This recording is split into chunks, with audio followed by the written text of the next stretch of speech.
Opponents ready? Judges ready? All right. For over 83 million Americans entering retirement, Social Security serves as a vital safety net, ensuring that retirees have a steady income stream to maintain a reasonable quality of life in their post-working years. However, Social Security is confronting a funding crisis where it will run out of money within the next 10 years. As the program goes bankrupt in the coming decade, 83 million retirees will see drastic reductions in their benefits when they need them the most. This means seniors will struggle to pay for food, water, medication, and basic utilities, pushing many into poverty. No one deserves to get to the end of their life and discover they're living in abject poverty, while the government is doing nothing for them. We have a duty to the people who have served our country to give some of these benefits back. Thus, my partner and I stand resolved. The United States federal government should substantially increase fiscal redistribution in the United States by expanding Social Security. In this debate, we'll be using the stock issues. These are the issues that any policymaker would look at to evaluate a national policy, so you should do the same. Let's begin on the stock issue of harms, where we will see why Social Security is running out of money and the horrendous consequences this will have for the lives of over 83 million Americans. Without a sustainable funding stream, Social Security will go bankrupt by 2035. Benefits would be slashed, increasing poverty rates for millions of retirees by 60%. This piece of evidence comes from Mark Miller, journalist at the New York Times citing the Urban Institute on February 18th of 2023, who writes, quote, "By 2035, Social Security will be sufficient to pay only about 80% of obligations, pushing up poverty among retirees by 60%. 49% of early millennials would lack the income they need to meet basic living expenses." Even though Social Security is running out of money, wealthy Americans don't have to pay the same amount into Social Security as everybody else for no good reason. While the overwhelming majority of hardworking Americans pay 6.2% of their paycheck into Social Security, the wealthiest Americans pay only 0.08%. A Wall Street CEO who makes $30 million pays the same amount into Social Security as someone who makes $160,000 a year. This piece of evidence comes from Max Richtman, the former staff director of the Special Committee on Aging, on February 22nd of 2022, writing, quote, "Millionaires deprive Social Security of much-needed revenue. Trust fund reserves are projected to deplete by 2034. Most Americans pay 6.2% of their wages into Social Security, but the effective tax rate for the wealthy is as little as 0.08%. The burden falls heavily on those who make less." Next, we'll move on to the stock issue of inherency, where we will see why Social Security's funding crisis has not been resolved. Despite Social Security's popularity among Americans, partisan divides have prevented politicians from passing any meaningful reform. This piece of evidence comes from B. Rose Huber, Director of Communications at the Princeton School of International Affairs, who writes on May 2nd of 2022, quote, "Legislators are polarized on how to fix Social Security. Republicans refuse to consider raising taxes. Legislators are procrastinators. Legislators worry that costs they impose now would be traceable to their actions in Congress." It's time for policymakers to stop kicking the can of Social Security down the road. We owe millions of retirees and working-class citizens a responsible tax solution that treats wealthy individuals the same as everybody else. Thus, my partner and I stand resolved and propose the following plan. The United States federal government should expand Social Security by passing the 2023 version of the Social Security 2100 Act. Finally, we'll conclude on the stock issue of solvency, where we will demonstrate why our policy would ensure that millions of retirees receive their Social Security benefits. The Social Security 2100 Act would fund Social Security until the end of the century. It does this by removing the arbitrary payroll tax cap while also taxing investments, so that wealthy people pay the same amount as everybody else. This piece of evidence comes from Stephen Gose, Chief Actuary at the Social Security Administration, on July 12th of 2023, writing, quote, "The Social Security 2100 Act would fund Social Security until the end of the century. It would apply the payroll tax rate on earnings above $400,000 and apply a separate 12.4% tax on net investment income with a threshold of $400,000. Under the proposal, benefits are payable to 98% for 2097. And the best part of the Social Security 2100 Act is that it's able to fund Social Security without a radical expansion of taxes on Americans. This would only affect 1.8% of the wealthiest workers by having them pay the same amount of their income as everyone else." This piece of evidence comes from Alexander Fabino, an economic correspondent citing the Social Security Administration on November 19th of 2023, who writes, quote, "The Social Security 2100 Act seeks to reinstate taxes on 1.8% of earners who rake in more than $400,000. A tax-free zone for wages between $160,200 and $400,000 would shield lower classes from additional tax burdens. Earnings exceeding $400,000 would be taxable again." In addition to preventing retirees from losing critical benefits, the Social Security 2100 Act would also boost economic growth by preventing devastating benefit cuts for millions of Americans. Instead of harming the economy, passing the Social Security 2100 Act is a great economic investment. This piece of evidence comes from Peter Arno, PhD in economics and a distinguished fellow at the City University of New York in May of 2017, who writes, quote, "Social Security has a critical economic stimulus effect in local communities, contributing $1.6 trillion nationally. The report's estimates are adjusted for taxes. In California, $80.4 billion in benefits added $165.9 billion to the state economy. Dollars not only aid families, but also circulate in communities." Thank you, and I'm now open for cross-examination.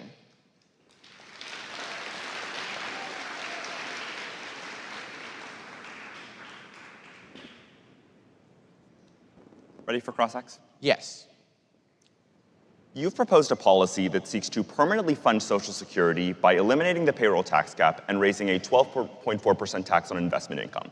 My first question is, how much money would you need to keep Social Security afloat until the end of the century? Our evidence says that in order for Social Security to be solvent for the next 75 years, the payroll tax and net investment income tax would need to raise approximately $22 trillion in revenue. That makes sense. What about on a yearly basis? How much would we need every year, and how much revenue will you collect every year? It obviously depends. The economic conditions are different every year, and we can't predict with certainty, but our evidence says that it would be approximately $300 billion every year. How does your evidence come to these conclusions that this will be enough funding, raising $300 billion every year till the end of the century? How can you predict for future trends like the labor force, what retirees will look like in 20, 30 years? Our evidence comes from Stephen Gose, the chief actuary of the Social Security Administration. He's citing reports from the trustees that use mathematical models and economic calculations to come to their conclusions. But how can these economic models and macroeconomic models predict with certainty what the labor force is going to look like in 2 decades and that this revenue is going to be enough? Well, the way these models work is they take into account demographic factors like an aging population or higher life expectancy. Then they combine them with economic factors like increased economic inequality and how the economy might grow over time, wage growth. And by using those variables, they can then create an economic model with accurate projections for the next 75 years. In the 1990s, Bill Clinton proposed a similar proposal that he said would fund Social Security until 2055. Obviously, the projections he used were wrong because we're talking about a funding crisis today. How can you be so sure that your projections will be accurate when time and time again, politicians with your same type of policies have failed in their approaches to fixing Social Security? I'm glad you brought up the example of Bill Clinton. The reason why his predictions were inaccurate was because they didn't account for the increasing wealth inequality throughout the United States. Ever since the 1990s, more and more Americans have made above the $168,000 payroll tax cap, which has made his calculations inaccurate. Wait a second. You're claiming Clinton was very sure in his projections that he could raise enough money when he proposed his tax legislation. If you're making the claim that he was fundamentally off about a massive shift that he couldn't see in the future, how can you be so sure that we will not see future massive shifts that could completely thwart any of your projections? Things like automation changing the labor force, things like more retirees requiring more funding. Well, our evidence says that the primary issue has been wealth inequality, and the Social Security Administration's new calculations have taken that critical variable into account. Why is wealth inequality the critical issue of why Social Security is running out of money? People have always paid the same payroll tax rates, but it seems like all of a sudden now we are at a critical funding shortage. Why is that the case? Because economic inequality has skyrocketed over the past decade. But why does that change the fact that if payroll tax rates have always been the same, we now have a funding crisis? Because more people are making above the payroll tax cap, which means the relative income distribution in the US is changing. Thank you. That's cross-examination.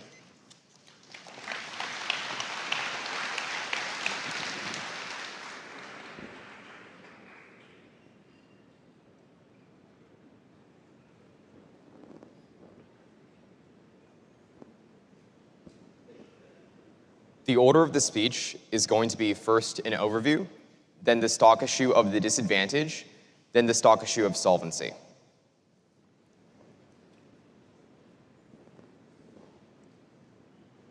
Is good? Cool.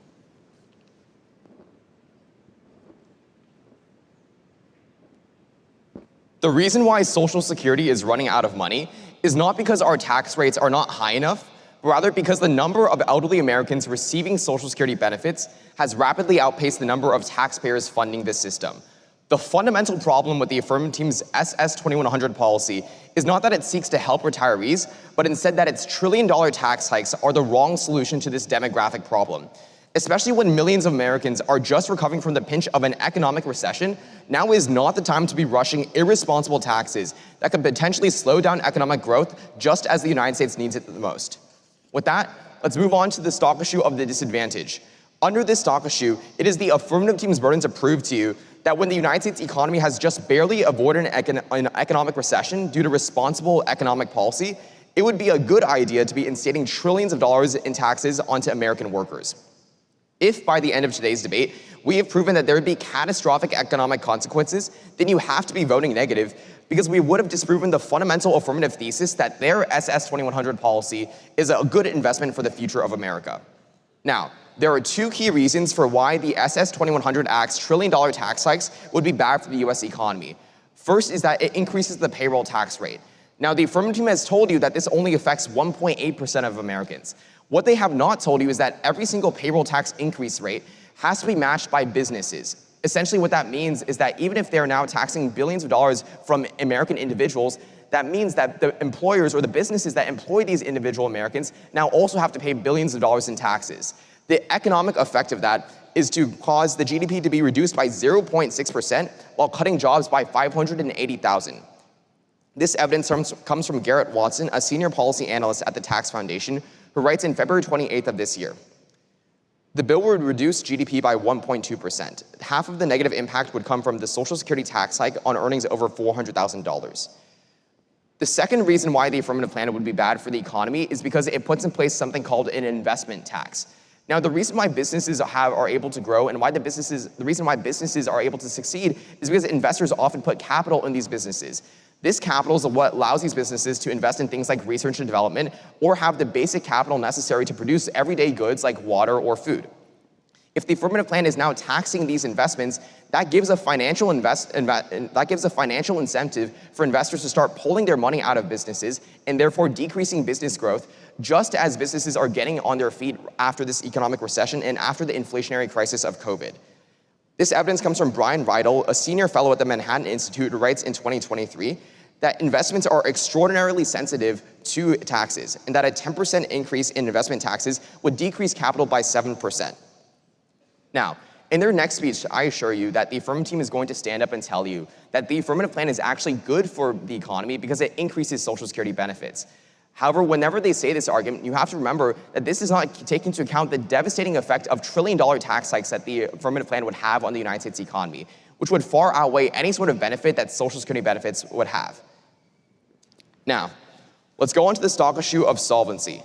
Under this stock issue, it is the Affirmative team's burden to prove to you that passing the Social Security 2100 Act would get at the root cause for why the Social Security Trust Fund is running out of money.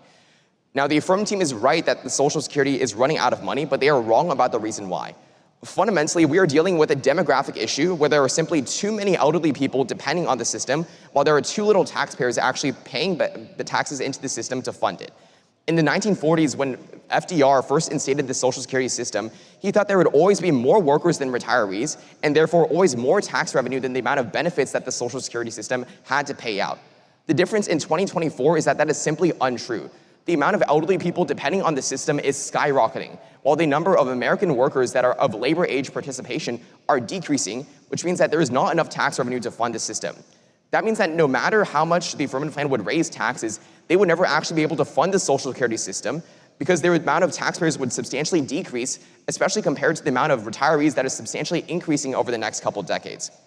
In fact, even at tax rates higher than the Affirmative policy, it would still not be able to fund Social Security. This evidence comes from Jim Kessler, the Executive Vice President of Policy with a Master's in Public Policy from Harvard in January 29th of 2017.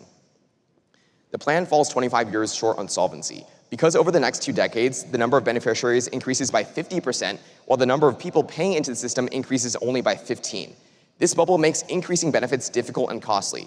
Even a complete removal of the payroll tax cap would not eliminate the shortfall. Now, in their next speech, they're going to stand up and tell you that the reason why the Social Security system is running out of money is due to something called wealth inequality, but this is untrue.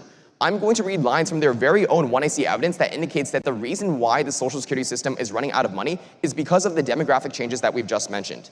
These are quotes from their own 1AC Mark Miller evidence. It says, quote, "The combined trust fund accounts are projected to be depleted in 2035. Lower birth rates mean that fewer workers are paying into the system today than the growing number of people retiring and collecting benefits." Their very own 1AC evidence indicates that it is this demographic issue that is causing Social Security to run out of money. Now, they will stand up and say that their evidence from Stephen Goss takes into account these demographics and says that they're able to fund Social Security, but this is completely untrue. As cross-examination made abundantly clear, their studies are flawed just like Bill Clinton's studies that were passed in the 1990s, and you should be very skeptical that their affirmative policy would actually be able to pay out Social Security benefits. Now, compounding this issue is the fact that whenever taxes are increased, that actually decreases tax revenue because it encourages behaviors like tax avoidance and tax evasion. Wealthy Americans hold 1/3 of their assets, or $4 trillion, in offshore accounts where they can completely avoid taxes on investment income. This evidence comes from Howard Gleckman, a senior fellow in the Urban Brookings Tax Policy Center at the Urban Institute. 1.5 million U.S. taxpayers held $4 trillion in foreign accounts. In 2018, wealthy investors can avoid tax by setting up trusts and tax havens where rates are low. Tax on investment income generally is withheld. The group controlled 1/3 of the assets in overseas accounts. This evidence indicates the reason why economists often warn against raising taxes because it actually decreased tax revenue. In economic theory, there exists something called a revenue maximizing point, at which increasing tax rates further would actually start decreasing revenue because it encouraged behaviors like tax avoidance, which would cause revenue to decrease. That means that because the affirmative plan increases taxes past this revenue maximizing point, it would actually decrease the amount of tax revenue gained, which would mean that they would never be able to fund Social Security because so many wealthy people would be offshoring their money in accounts in the Cayman Islands instead of paying billions of dollars to fund the Social Security system. In fact, I'm going to read evidence that their specific policy would push this past this revenue maximizing point. This evidence comes from Brian Rydell, a senior fellow at the Manhattan Institute in 2024. Uncapping the payroll tax would push marginal rates above 60%. This stands at the revenue maximizing tax rate, meaning any tax hikes would raise little to no revenue. Unlimiting the payroll tax to finance Social Security partially would leave no tax revenues to close Medicare's shortfall, nor could remaining taxes fund climate change mitigation, free college, healthcare expansions, education, infrastructure, social safety nets, and housing. What this evidence indicates is because the affirmative plan's tax raises are so high, that would mean that they would not be able to fund Social Security because so many people would be offshoring their money in accounts in the Cayman Islands, which means that their policy is the wrong solution to the Social Security problem. For these reasons, I urge you to vote for the negative team.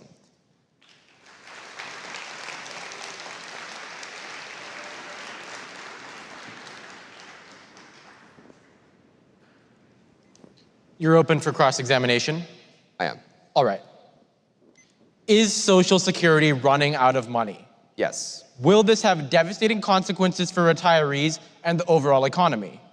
We've already contested the claim that your policy is good for the economy because the tax raises would actually offset any sort of economic benefits. That wasn't my question. My question is, will the collapse of Social Security have devastating consequences for retirees and the economy? Social Security collapsing will have bad effects on the United States economy, but the affirmative plan does what not take should the be requisite done? action to prevent that. So what should we have done about Social Security's funding crisis? You should start off with policies that, first of all, do not impose trillion-dollar tax hikes on the United States economy, and second of all, would actually get at the core reason for why Social Security is running out of money. What type of policies do you think would get at the core reason why Social Security is running out? We can't just create more people or change the demographics of the population. What we've indicated is that the reason why the Social Security system is running out of money is because there's too many beneficiaries. If we do things like means test the program, which means cutting benefits for billionaires or millionaires, who obviously have things like 401ks or retirement accounts that they can rely on, that would actually decrease the amount of benefits that the Social Security system has to pay out, which would ultimately be good for the program because it would help decrease the cost and therefore save the money for the future. Your claim is that instead of trying to fix Social Security by taxing billionaires, we should cut benefits for the top 1% of the population. How would that raise enough money or prevent this funding crisis? Our argument is not that just one single policy is going to raise enough money to avert this funding crisis. It is a combination of different policies, including means testing benefits, but also passing policies that would improve labor force participation What are those to ensure policies? that there is more payroll taxes being paid into What the are those system. other policies then? For example, streamlining legal immigration or other economically beneficial policies that would increase the amount of wages, which would also therefore increase the amount of payroll How tax many revenue. immigrants would we need to ensure that Social Security remains solvent? I can't give you a specific number of immigrants that are necessary in order to pay taxes into the Social Security system, but what we have indicated is that there are much better ways to address the Social Security issue other than the affirmative How plan. long would it take for us to get enough immigrants to raise these funds? Once again, this is not a question of these specifics. Rather, if you think that there are other policies that we can be passing in order to ensure that the Social Security Trust Fund is not running out of money. This is a question of the specifics. When it comes to Social Security, one of the most important retirement programs, why should we worry about the basic details necessary for policy implementation? Our argument in this debate is that your affirmative is the wrong policy when it comes to fixing Social Security systems. If any of the judges think that at the end of the day there are better policy proposals that we should be looking at or that we should be analyzing, then you should vote negative because we've disproven that the fundamental fact that the affirmative plan is a good idea. So let me get this straight. Social Security is running out of money. We have a limited time to fix this issue. But instead of just making 1.8% of the wealthiest Americans pay the same amount of their money as everyone else, we should rely on solutions that cut benefits or have no specifics or any evidence backing them. This is an incorrect characterization. We have read evidence that indicates that this would be substantially devastating for the economy.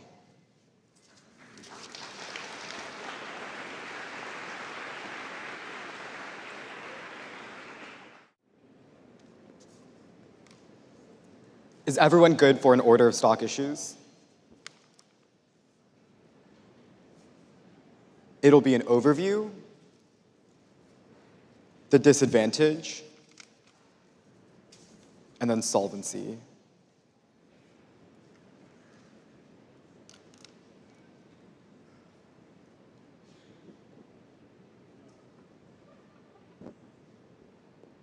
The undeniable fact in today's debate is that our Social Security system will run out of money in 10 years.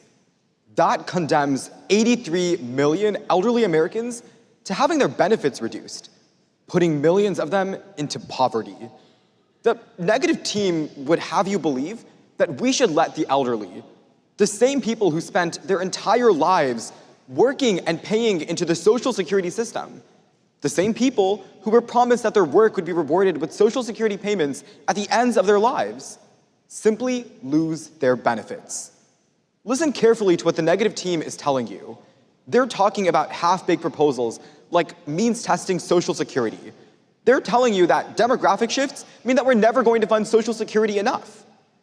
In short, the negative team is saying that it is okay to just throw our hands up and say that there is nothing we can do.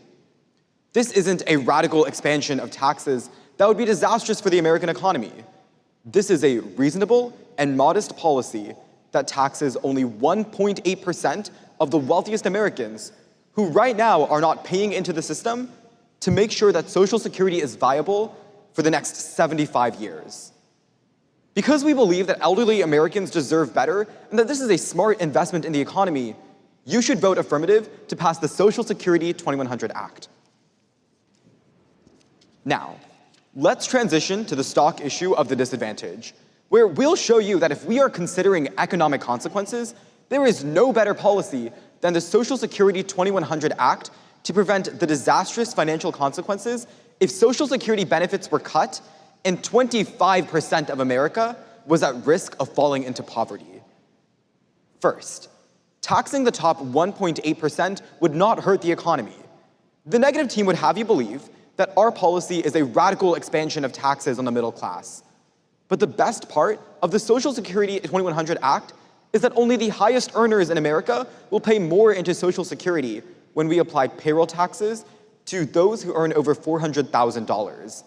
That is precisely why our evidence from Alexander Fabino, citing the Social Security Board of Trustees, says, quote, we would shield lower classes from tax burdens and, quote, only target the top 1.8% of the wealthiest Americans. The problem with the negatives evidence from Watson is that he inaccurately calculates the tax burden that our policy would impose on the economy, because he's talking about a different proposal, the Medicare and Social Security Fair Share Act. In fact, their own evidence says, quote, the Medicare and Social Security Fair Share Act would result in the highest taxes on income. When they tell you that employers have to match their employers' payroll tax contributions, remember that this only has to occur if those employers make over $400,000, proving precisely why our policy specifically targets the top 1.8%.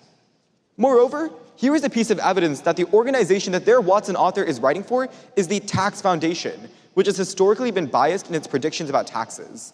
Chuck Marr, Vice President for Federal Tax Policy at the Center on Budget and Policy Priorities, writes in 2018 that, quote, the Tax Foundation will leave a misleading impression of tax burdens, showing an average rate that's higher than the rate 80% actually pay. Second, Social Security benefits stimulate the economy. If we're concerned about continuing the trajectory of the growth of our economy, as they said in their first speech, then you should look no further than our evidence from Peter Arner, who is a PhD of economics and says that Social Security has a critical stimulus effect.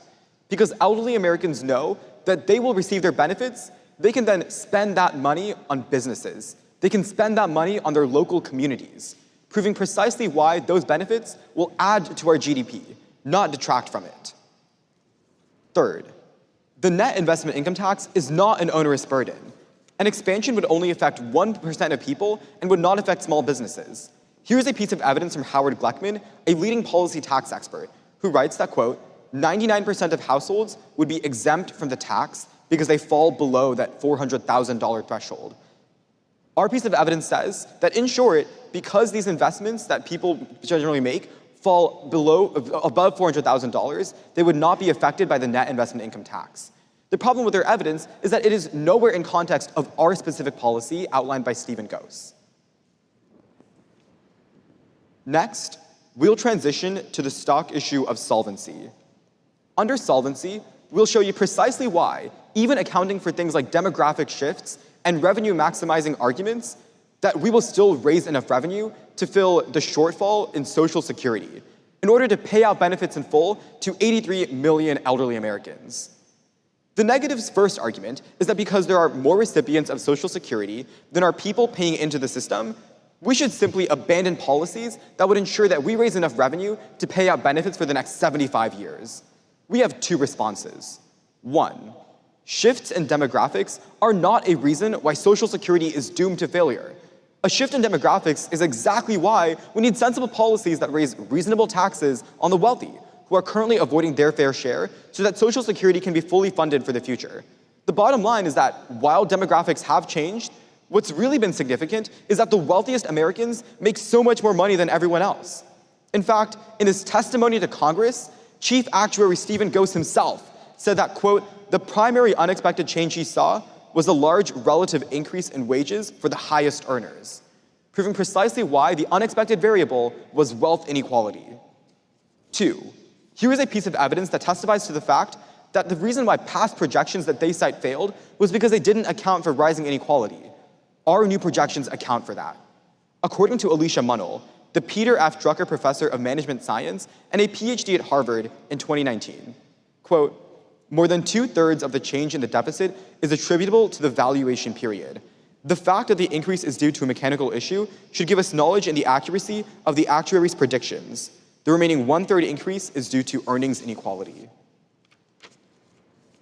The negative team's next argument is that just because wealthy Americans will find ways to avoid taxes, we should not let them pay their fair share. We have 3 responses. 1, the core reason why Americans are avoiding paying into the system of Social Security is because of an arbitrary payroll tax cap that ensures that the vast majority of their wealth does not contribute to the program, proving why our affirmative, by eliminating this cap and ensuring that income above $400,000 is taxed, would only allow more revenue to go into the Social Security program. 2, offshoring will not occur to the point of tax avoidance. There is no reason why a wealthy individual would move all activities overseas. They need to read a piece of evidence that there is an incentive to move to other countries as opposed to most investments that occur in the United States. 3, the logical response to offshoring is not to say, let's continue allowing wealthy Americans to get away with paying an effective tax rate of 0.08%. In reality, the vast majority of wealth in America, or wealthy Americans in America, hide their wealth in things like stocks, bonds, and investments, which is precisely why our policy's net investment income tax would ensure that we take those revenue and that wealthy Americans cannot simply just move their wealth into investments and stocks. Thus, you should vote affirmative in today's debate to ensure that we can pay out full benefits to 83 million Americans without putting onerous burdens on our economy. I'm now open for cross-examination.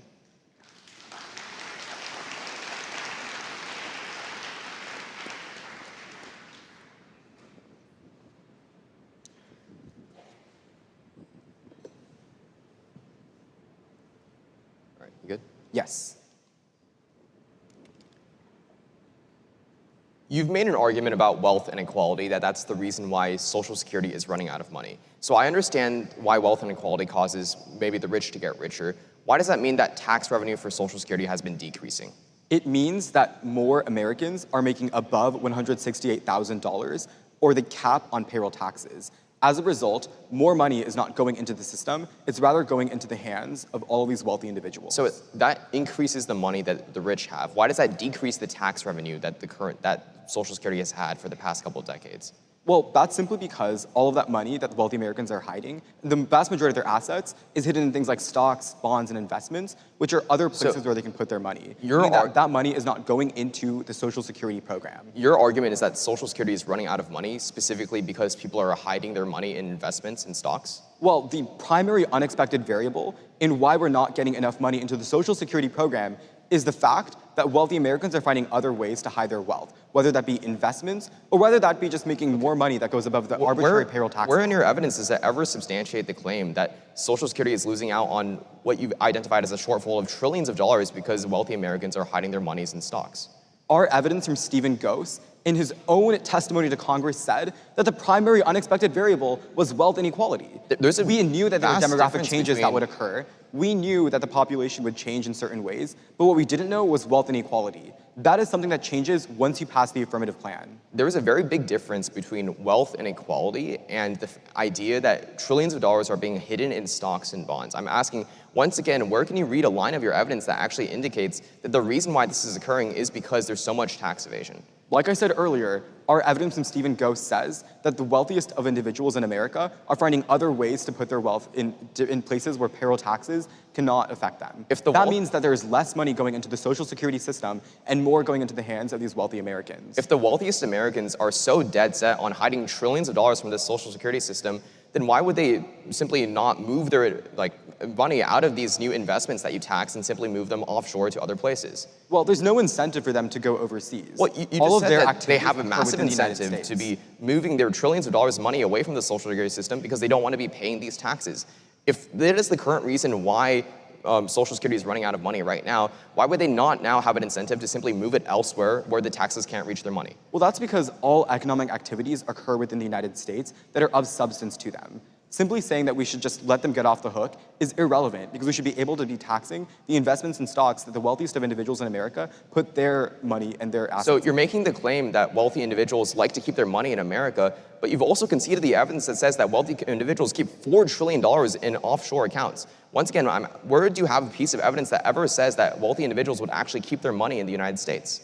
Well, that is a burden that you must provide. I made it specifically clear that you must read a piece of evidence that says that wealthy individuals will will move their wealth overseas and have an incentive to do so. Let's cross.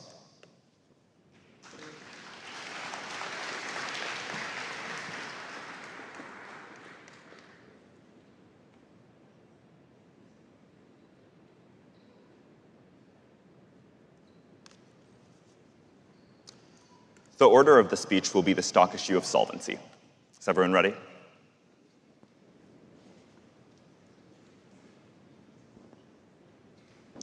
When it comes to passing a sweeping policy that will affect the lives of 83 million elderly Americans and every single American worker who contributes to Social Security, it's important that we find the most pragmatic and fiscally responsible solutions.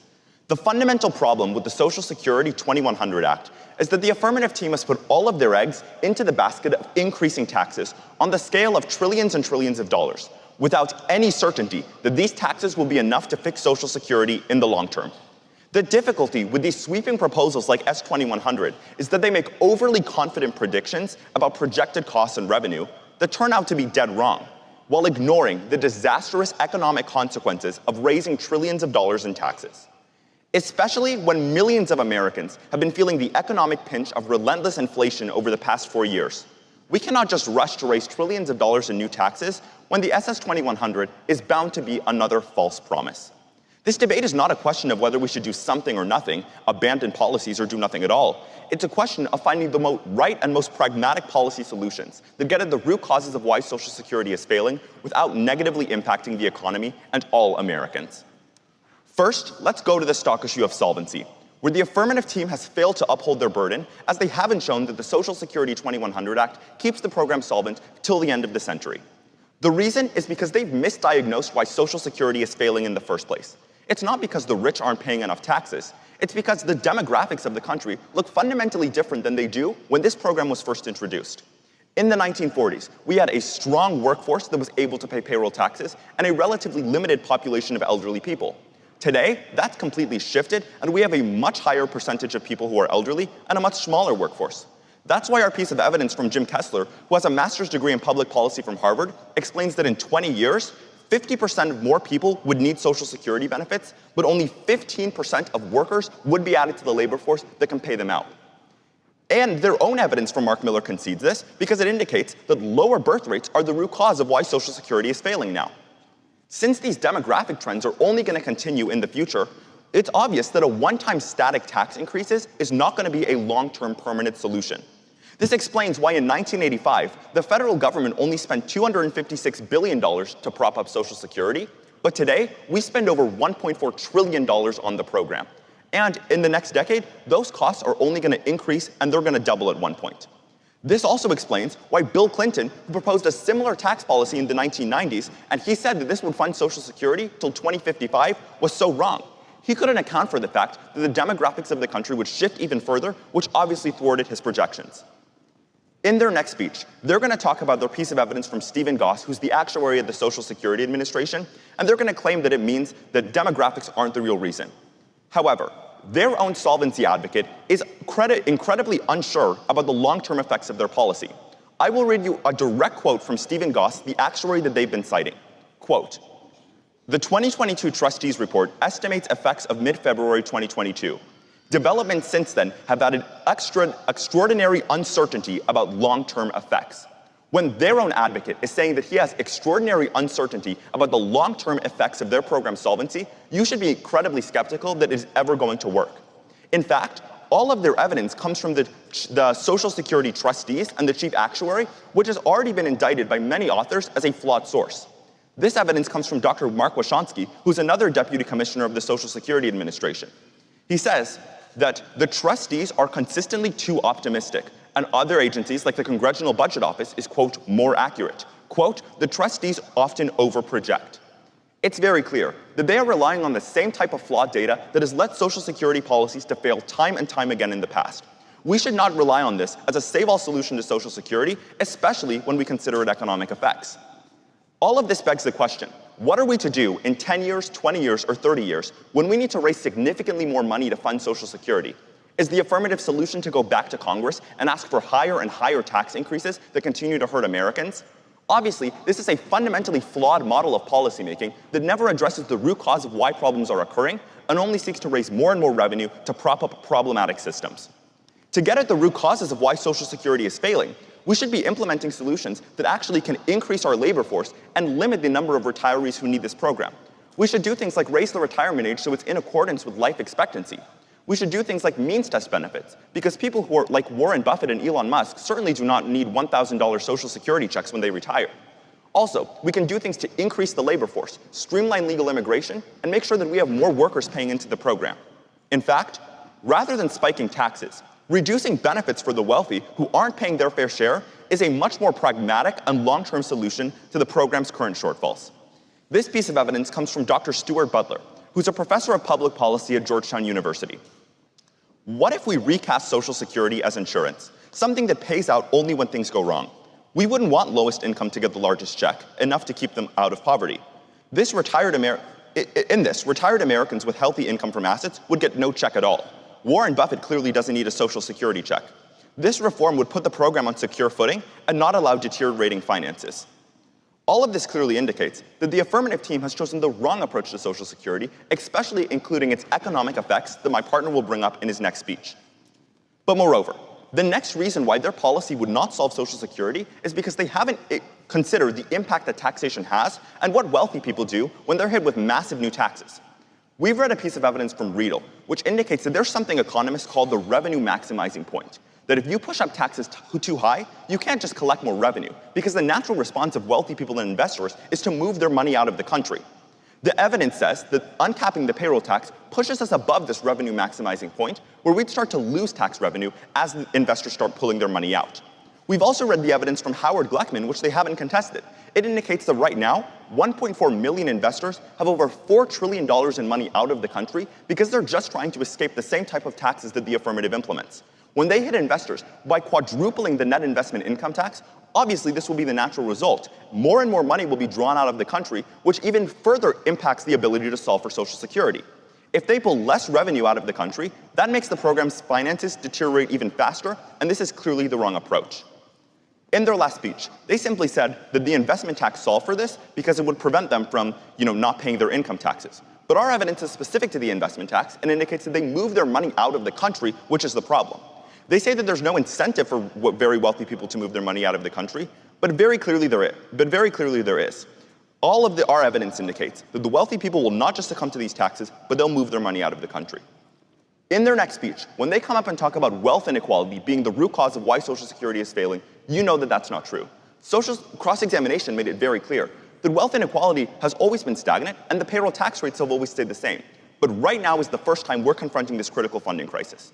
You know it has structural causes like the demographics and the labor force of the country changing.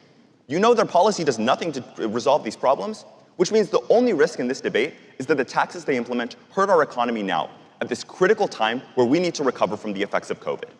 All of these reasons are why you should vote negative in this debate. Send them back to the drawing board to come up with better policy solutions that can actually resolve the long-term problems Social Security is facing without negatively impacting the American economy.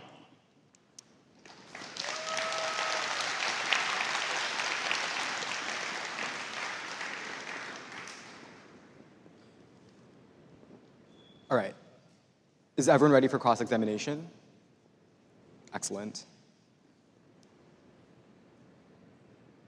You've read evidence that talks about this revenue maximizing point. Yes. When has this empirically been true when we have raised taxes? Oh my gosh, time and time again. there's been multiple examples of when taxes are raised and less revenue is pulled out of the country. Our evidence from Riedel indicates that your policy specifically of uncapping the payroll tax rate pushes us above the 60% threshold, which is the revenue maximizing point, But and when lead to money being brought out of the country. we've increased tax rates several times in history. Right. When have we gone beyond the revenue maximizing point in history? It's often happened in history that we go above this point and the Treasury actually starts collecting less revenue. In fact, under the Reagan administration, when taxes were cut, he actually brought more money into the Treasury because of his tax cuts, and there was more investment and economic activity into the country. You've brought up a solution that talks about means testing benefits. How much revenue would cutting benefits for a certain subset of top and the wealthiest Americans raise? Our piece of evidence from Dr. Stuart Butler, who's a professor of public policy at Georgetown, indicates that it puts the program on a, quote, secure footing, and it would not allow the finances to deteriorate. We think that a combination of other policies, like making the retirement age in accordance with life expectancy and increasing labor force participation, these are far better solutions that get at the root cause of why the program fails without negatively impacting Americans with taxes. Wait, hold on. Why would means testing benefits get at the root cause that you've isolated, which is demographic changes? Because it makes it so we have to pay benefits out to less people. The problem right now is we have so many more retirees that we need to pay benefits to. If we do things like means testing and slightly adjust the retirement age, that lessens the number of people we have to pay out benefits to. So your solution is to say that we should ensure that the amount of money going into the program is equivalent to the amount of money that is being paid into the program, correct? Right. We need to reduce the cost of the program by ensuring that we can cut or limit the amount of retirees who need benefits and increase the amount of people who are paying the benefits, increase the people in the workforce. Let's talk about another argument you made about tax avoidance. What evidence have you read says that the vast majority of wealth is hidden in these overseas assets in the Cayman Islands? Our evidence from Howard Gluckman indicates that right now, because of investment taxes, 1.4 million people hold $4 trillion of wealth out of the country. We think that when you quadruple the investment tax, raise it to 12.4%, this is only going to exacerbate this. So what evidence have you read says that once we uncap the payroll tax, then the wealthiest Americans will just suddenly go overseas and move all their wealth elsewhere? Well, that's the entire argument that Riedel makes, who's an expert at the Manhattan Institute. He indicates that because payroll tax pushes above the revenue maximizing point, revenue starts to decrease as wealthy people and investors move their money out of the country. All right, that's cross-examination.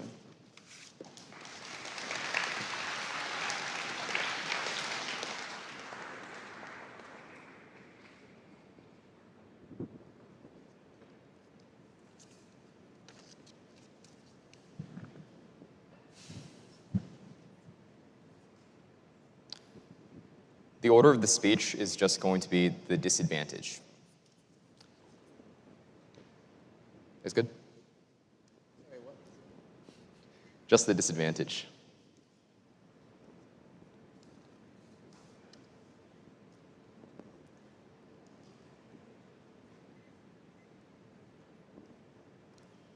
Okay.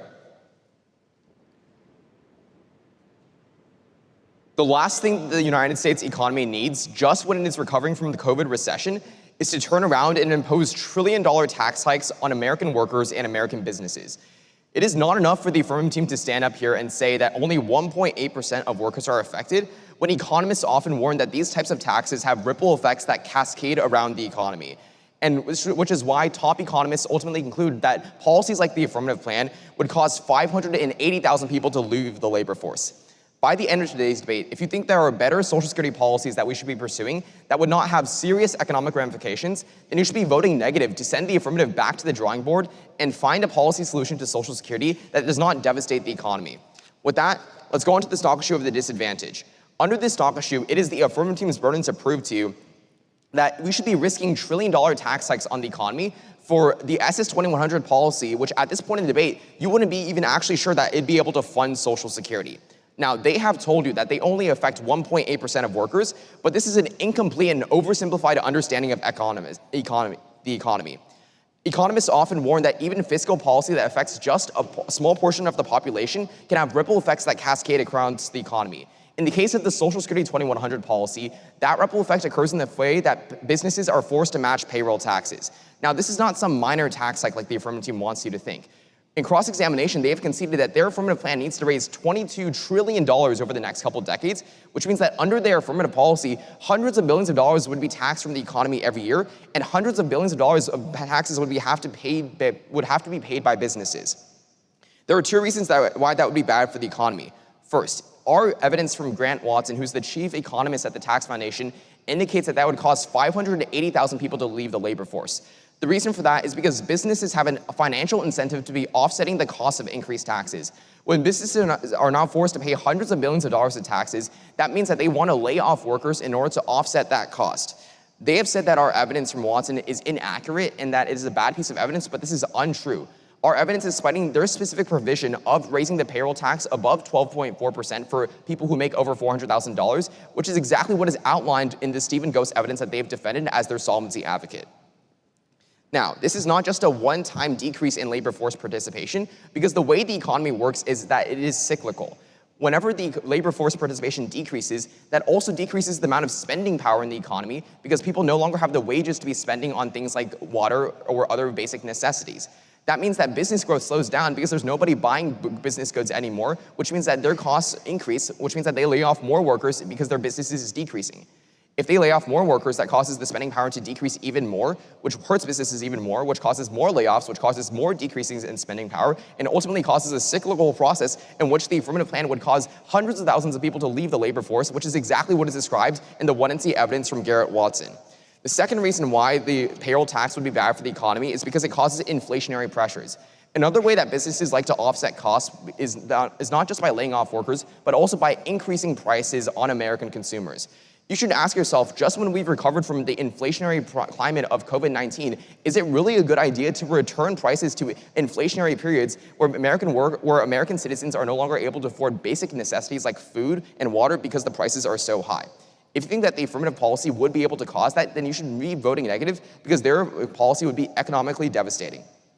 Now, the third reason why the affirmative policy would be bad for the economy is because of the net investment income tax. They have conceded that their investments are critical for the economy. They're what provide capital for businesses to be able to produce basic goods like food and water. They're what provide capital for businesses to do things like invest in technology or invest in research and development. They have said that they only affect 1% of this investment, but this is completely untrue. Our evidence from Brian Riedel indicates that by increasing the investment tax rate by 10%, they would decrease total investment by 7%, which means that the businesses who are looking to be able to invest in new things like research and development or have this money in order to produce basic goods would no longer have this money because investors have a financial incentive to be pulling their money out of these businesses. Now, these are not effects that would happen separately, but would happen together. Just as 580,000 people would be leaving the labor force and no longer have the wages to be able to afford basic necessities, they would see prices increasing because of the fact that businesses are now offsetting the cost of hundreds of billions of dollars in taxes. Just as businesses are trying to recover from the economic effects of these taxes, investors would stop pulling their money out of these businesses because they now have a financial incentive not to invest.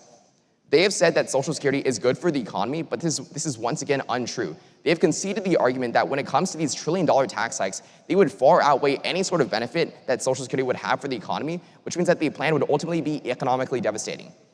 At the end of today's debate, if you think that there is any chance that we should be pursuing other policies that would not be as economically devastating as the Social Security 2100 policy, then you should vote negative.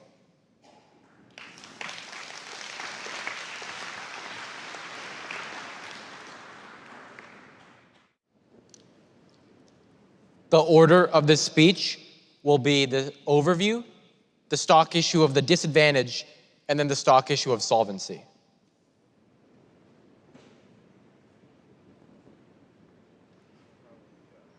Opponents ready? All right. Ensuring that 1.8% of Americans pay the same amount of their income as everyone else is a small price to pay to ensure that Social Security remains solvent until the end of the century. On the stock issue of the disadvantage, we have proven that the Social Security 2100 Act is a great economic investment. Our piece of evidence from Peter Arno, a PhD in economics, says that Social Security is critical for stimulating the economy. It allows for retirees to have more disposable income, which they can then spend and stimulate throughout the local economies. This means that all of the negative team's arguments about the spiraling and ripple effects are also reasons why the affirmative plan is such a good idea. Because if you give some retirees some disposable income, then that creates a ripple effect throughout the economy that benefits it overall. Now, the negative's main reason as to why the affirmative plan would be bad for the economy is because it increases taxes. But let's be clear, This is not some type of ludicrous tax hike of 40 or 50%. This is simply the argument that every single person should pay the same 6.2% of their paycheck into Social Security. And our evidence says that this would only lead to tax hikes on 1.8% of workers.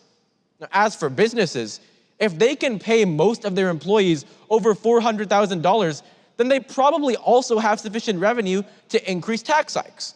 Now, the negative has cited a lot of evidence that claims that we would devastate the economy because we would harm business growth. However, these are just excuses by the top 1% to continue making profits and avoiding paying their taxes. The negative team has conceded our piece of evidence from the Center for Budget and Policy Priorities that explicitly says that their evidence from the Tax Foundation is biased. It has a conflict of interest and is funded by people who overstate the impact of taxes on the economy. They say that we would lead to inflation. This is inaccurate because, as basic economic theory says, taxes remove money from the economy, which would decrease inflation. They say the investment income tax would hurt the economy, but it only affects 1% of people. And we would not disincentivize investments because people still have tons of money to invest, and investments are generally profitable even if we increase a few taxes. Their piece of evidence from rebuttal is not applicable to our affirmative policy and does not even say the words Social Security 2100 Act. Now, on the stock issue of solvency, we have proven that passing our policy would fund Social Security until the end of the century. The negative team has told you that demographic shifts make our policy impossible to fix the problem. But remember, even though demographic changes are a part of why Social Security is facing a funding crisis, that does not mean that the affirmative policy is an ineffective solution. Our piece of evidence from Stephen Gose takes trends like an aging population and changes in the economy into the account, and it has credible, experienced authors that cite economic models to come to its conclusions. Our piece of evidence from Alicia Munnell comes from a PhD of economics from Harvard and concludes that these calculations are accurate. Look, it's impossible for any projection over the next 75 years to be 100% accurate, but we can no longer afford to kick the can down the road. We know that there are trillions of dollars of untapped revenue. So the most pragmatic policy we can pass today is the Social Security 2100 Act. That would ensure that the amount of money going into Social Security is the same as the amount of money going out of Social Security. Now, the negative has asserted in this debate that other policies would fix the issue, but they have not provided specifics or data on how these would operate. Increasing the retirement age and means testing benefits would only cut benefits for a small portion of the population. They have no evidence that this could resolve a $22 trillion shortfall. And things like stimulating the labor force or immigration are far too long-term when we have to fix the problem of Social Security now. Their arguments about revenue maximizing curves are not applicable because we are not a 40% tax that disincentivizes taxes. We are a modest 6% tax that their evidence doesn't account for. Their arguments about offshoring ignore the fact that people are already not paying into the Social Security system, and many people would still use United States investments because the New York Stock Exchange and US markets are still important. Here's the bottom line. Social Security will go insolvent within the next decade. Poverty rates will skyrocket, and the economy will be devastated. And as long as you believe that the United States should provide retirees with the benefits they have worked their whole lives to earn, instead of throwing our hands up and doing nothing, then you must pass the Social Security 2100 Act in today's debate. Thank you.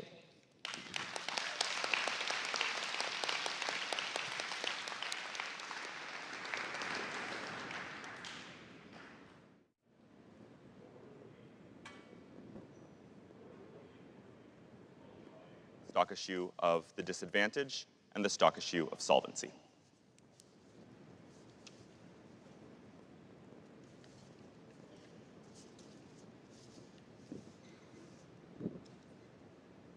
Everyone ready?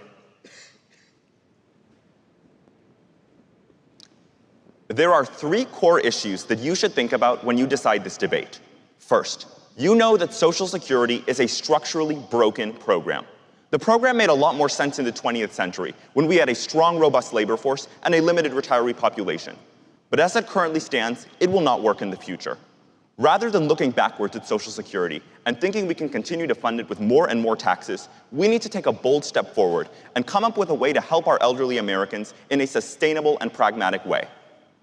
Next, you know that while the affirmative time and time again tries to frame their policy as a small economic policy that only affects 1.8% of Americans, you know that they haven't considered the second-order economic effects that happen when you increase trillions and trillions of dollars in taxes. Obviously, tax increases affect investors, businesses, and the stock market, and they have not considered those effects on all Americans, and that's why their policy is flawed. And third, you know that all of their studies oversimplify a very complex issue. This is the same reason why Congress has tried time and time again to resolve Social Security by just raising more revenue, and it has failed, and we are still confronting a funding crisis to this day. I promise you, in their next speech, they'll stand up and tell you that Social Security is failing, and if we don't provide some solution right now, elderly Americans will run out of money. But none of that framing proves that their policy is a net good idea. We've proven that it has terrible economic effects on all Americans by increasing inflation, and they have not proven that it is a sustainable long-term solution to Social Security's critical funding crisis. First, go to the disadvantage. Under the disadvantage, they have fundamentally failed to uphold their burden in proving that by raising the payroll tax rate, eliminating the cap all entirely, and quadrupling the investment tax has no negative economic effects. They say Social Security is a good economic investment. That may be true in a vacuum, but this evidence does not consider the negative economic implications of taxes. My partner articulated very clearly how taxes decrease labor force participation, how when businesses have to match payroll costs, they will increase their production costs, and they will do things like raising their prices and cutting their workers, and how the net investment income tax pulls money out of the country. All of that is not good for the economy, and that's what they haven't contested. Extend the piece of evidence we read from Riddle. It explains that by uncapping the payroll tax rate, they push the revenue maximizing point up above 60%. This means that we would start net losing revenue because investors will not succumb to these terrible taxes. They will move their money out of the country, and we will see negative economic effects. It's not just workers who are not taxed. Businesses must match payroll taxes. They said in their last speech that they probably have the revenue to still pay them out, but this is fundamentally not true.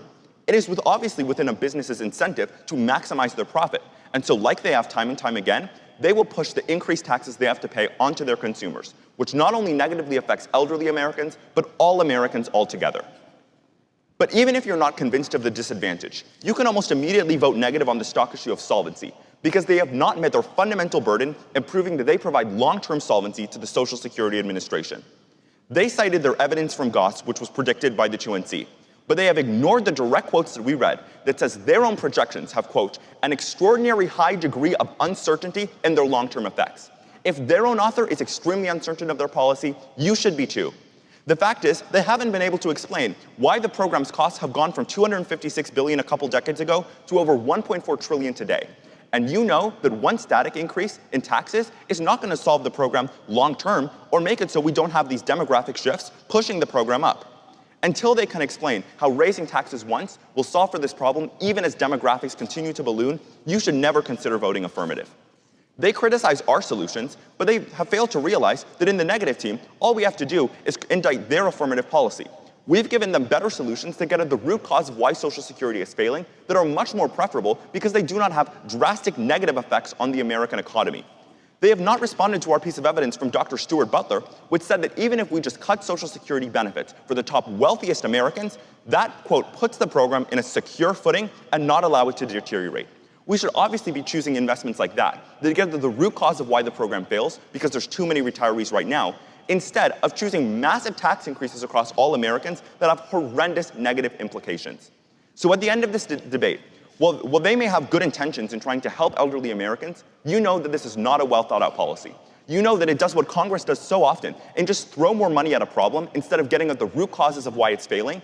And you know that it is an irresponsible economic policy at this critical time where Americans are already struggling from inflation. Vote negative to send them back to the drawing board and come up with a long-term sustainable solution to Social Security funding.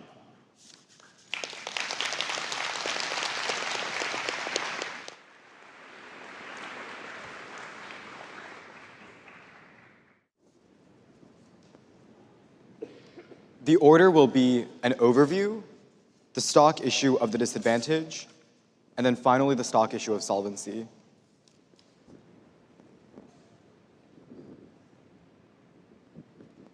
At the end of this debate, the core question that you have to ask yourself is whether or not it is worth it to tap into a small fraction of wealth that the richest Americans have accumulated in order to pay for the benefits of 83 million elderly Americans.